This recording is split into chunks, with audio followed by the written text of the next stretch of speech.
right, so let's move on and talk about taxes a little bit here. Viewer from Tyler, and actually we're going to broaden the question a little bit because, of course, there are tax bills pending and there's activity in that area. But just to get on the table, a viewer from Tyler says he or she wants wants tax cuts to benefit everyone, suggests maybe some kind of a utility tax cut or sales tax reduction.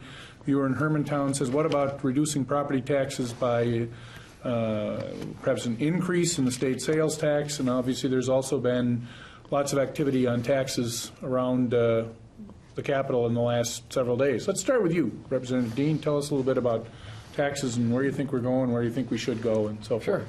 Well, I come about it from the standpoint that Minnesota is really struggling from a very, very tough recession, and families are struggling, small businesses are struggling, and the good news is the economy is getting better. I firmly believe that the tax increases, over $2 billion in tax increases pushed forward by Governor Dayton and the majority, was the wrong decision, was moving in the wrong direction. I think we need to move in the direction of other states that are tightening their belts and trying to become more competitive. I think we need to become more like Indiana, more like Michigan, more like states that are really trying to become more competitive. And I think the tax increases that were put forward make us less competitive with our neighboring states.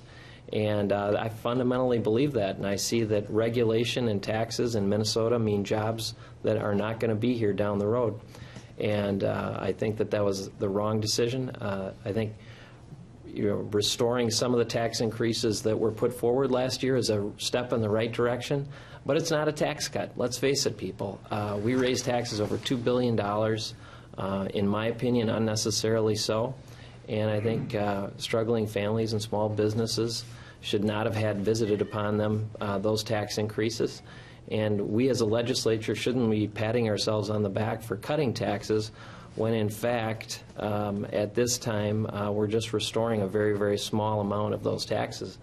I say if somebody takes your lunch money and then gives you back your milk money, they don't say thank you. And I think that's what we're doing right now. And I think we ought not have raised taxes. So that's my viewpoint. Now, Alice is probably not going to agree with that.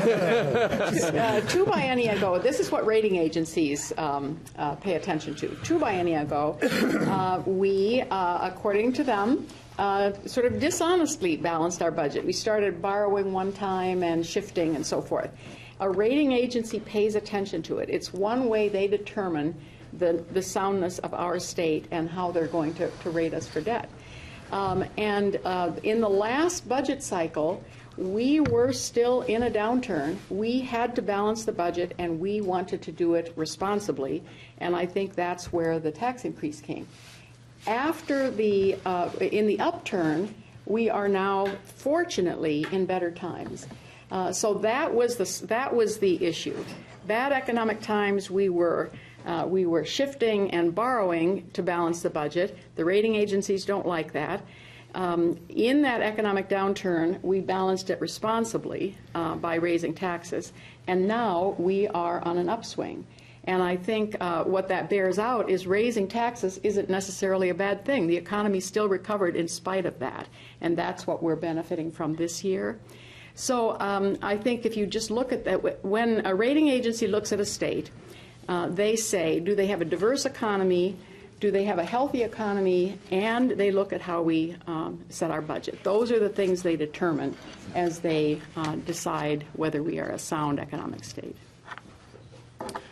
Well, I think it's a good reason to vote for the tax bills that are before the House and the Senate. Some good provisions. I can't speak for the House tax bill, but I think the Senate tax bill has some good provisions in it. I think the component that's missing is that between 2002 and 2012, we had about $1 billion, or I think it's over $1 billion, $1.3 billion of property tax increases. And the reason that occurred is that we had our school system was forced to basically operate on property taxes and less on state revenues. And that, I think, was a bad driver because it did raise property taxes across the state. And in an unequal way, because many of these districts just didn't have the capacity to pass referendums, and some still haven't.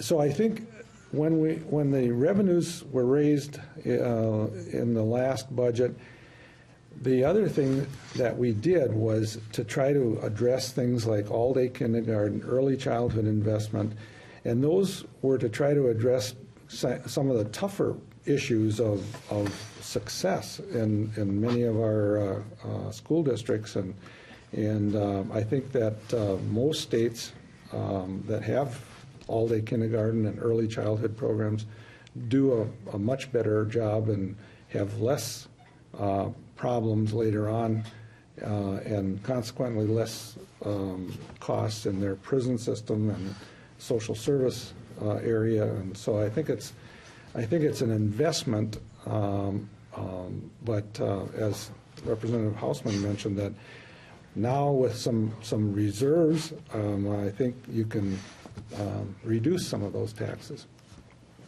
Senator Senchon? Well, I would just say, government and life in general is a balance and has to be. And where is that balance? And you just try to find that right spot. But something I'll never forget it. I became minority leader in 2007, 2008, 9, and so on.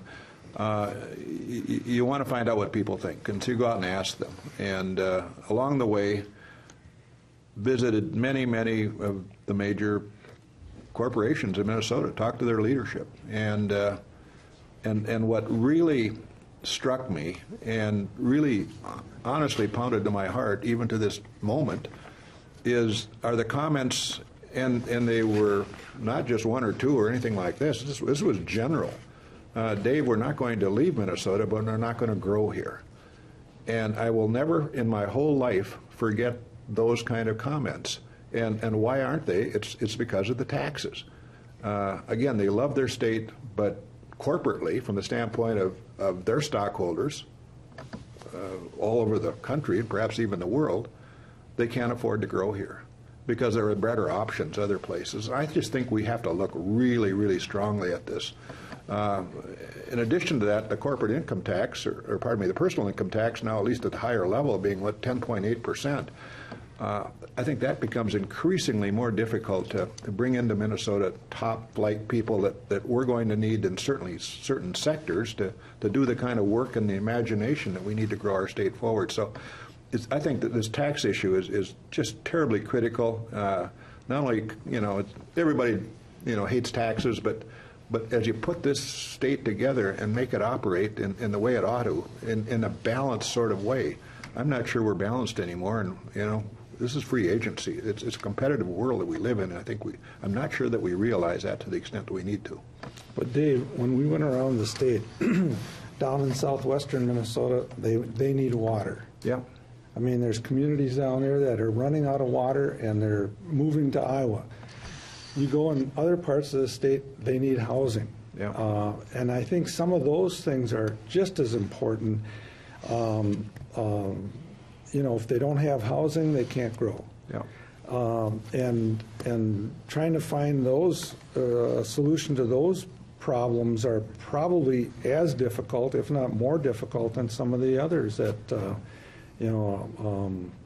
taxes are a part, but you have to have housing, and you have to have educated employees, and you have to have water.